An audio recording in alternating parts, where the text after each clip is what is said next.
Nous avons reçu un mail de Monique de Punavia. Bonjour Lolo. Bonjour Monique. Je suis sidéré par l'obstination de Monsieur Fillon qui maintient sa candidature à l'élection présidentielle malgré sa mise en examen. Ce n'est pas un sujet local, mais c'est tout de même hallucinant, non ? C'est un sujet de dimension nationale qui intéresse aussi la Polynésie forcément et qui concerne aussi la politique locale puisque le Tapura, parti d'Édouard Fritsch, soutient François Fillon.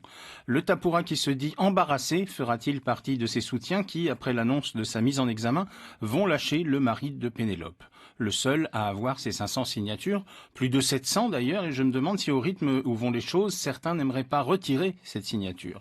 Pas un journal ou un bulletin d'infos sans que son nom ne soit cité, pas un jour sans une nouvelle foire d'empoigne sur les forums et les réseaux sociaux. On n'en finit plus de débattre sur la manipulation, sur la désinformation, sur les médias menteurs, et pourquoi les infos sur Fillon tombent-elles maintenant, et à qui profite ce que certains qualifient de cabale, et vas-y que je t'en rajoute sur la théorie du complot, et que ça ferait le jeu de Macron soutenu par les médias, ou au contraire que tout cela profiterait à Marine Le Pen. Bref, cacophonie totale, brouhaha médiatique général à coups d'articles partisans pour tel ou tel camp. Alors n'alimentons pas cette polémique qui a pris une ampleur qui dépasse les frontières de l'Hexagone. Les faits sont donc les suivants. François Fillon, vainqueur de la primaire de droite, est mis en examen dans l'affaire de l'emploi supposé fictif de son épouse. On lui parlera aussi sans doute de ses enfants qui auraient été rémunérés comme avocats alors qu'ils n'étaient pas avocats. Arrêtons de nous appuyer sur des articles dont certains n'hésiteraient pas à dire qu'ils sont téléguidés de manière partisane et destinés à nuire. L'avantage d'Internet ou l'inconvénient, comme vous voulez, c'est que nous avons à disposition une banque de données et une masse d'archives incroyables en temps réel. Et en remontant au 29 août 2016, on se retrouve sur le plateau de BFM TV où Jean-Jacques Bourdin recevait l'ex-premier ministre en lui demandant si, en cas de mise en examen, il serait candidat.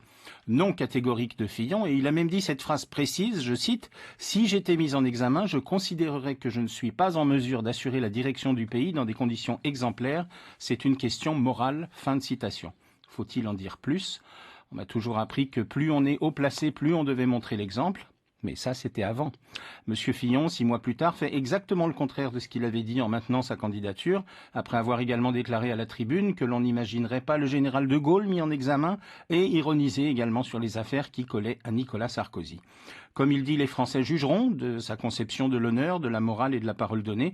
Et en attendant, accroché comme une moule de Bouchot au poteau du pouvoir, la tempête redouble et ses soutiens disparaissent les uns après les autres.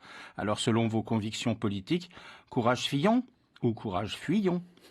Merci beaucoup, c'était De quoi je m'y mêle.